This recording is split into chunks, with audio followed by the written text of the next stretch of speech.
A molten metal of mass 150 gram is kept at its melting point 800 degrees Celsius.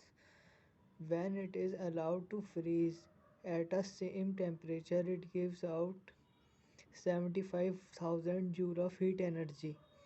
What is the specific latent heat of metal?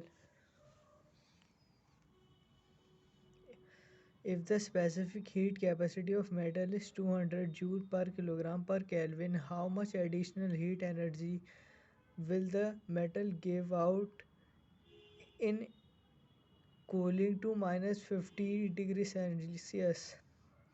Heat absorbed is equal to specific latent heat into mass. Therefore, specific latent heat is equal to heat upon mass. Heat will be 75,000 upon mass 150 gram.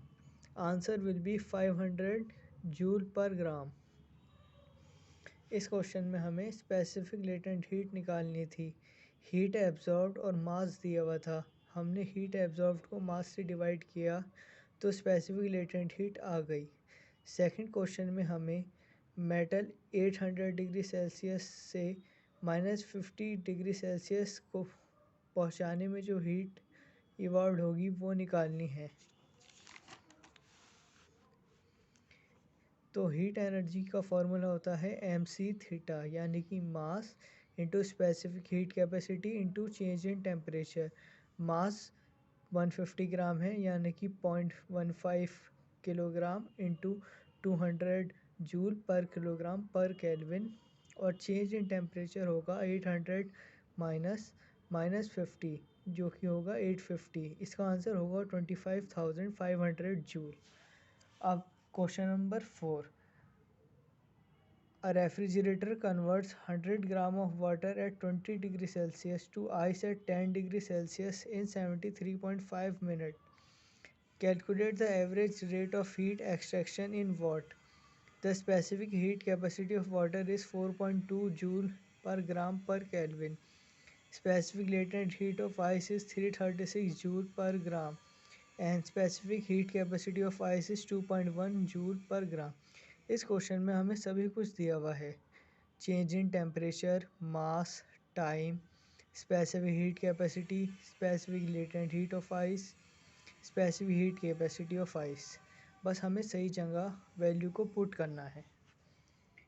100 gram of water 20 degree Celsius से 100 gram of water 0 degree Celsius से में convert करने के लिए जो heat होगी वो होगी mc थीटा, यानी कि 100 इंटू 4.2 इंटू 20 जो कि 8400 जूल होगी. इसके बाद वाटर 0 डिग्री सेल्सियस से 0 डिग्री सेल्सियस आइस में कन्वर्ट करने के लिए जो लेटेंट हीट होगी वो हमें निकालनी है. उसका फॉर्मूला होता है mass into specific latent heat. Mass 100 gram है और स्पेसिफिक लेटेंट हीट 336 है, तो इसका आंसर होगा 33,600 जूल. उसके बाद अब आइस 0 डिग्री सेल्सियस से आइस -10 डिग्री सेल्सियस कन्वर्ट करने में जो हीट इवॉल्व होगी वो होगी mc थीटा, यानी कि mass into specific heat capacity of ice into change in temperature. Mass 100 है, स्पेसिफिक हीट कैपेसिटी 2.1 है और चेंज इन टेम्परेचर -10 0 -10 जो कि होगा 10 और इसका आंसर होगा 2100 joule. So total heat evolve will be 8400 plus 33,600 plus 2100 जो कि होगी 44,100 जूल. अब लास्ट में हमें पावर निकालनी है. पावर निकालने के लिए एनर्जी और टाइम की ज़रूरत होती है. एनर्जी हमने निकाल ली है, अब हमें टाइम निकालना है. टाइम 73.5 मिनट ये दिया हुआ है और 1 मिनट में 60 सेकंड होते हैं. इस हिसाब से टाइम होगा 73.5 इंटू 60 जो कि होगा 4410. So power will be energy upon time जो कि 44,100 अपॉन 4410 जो कि होगी 10 वाट.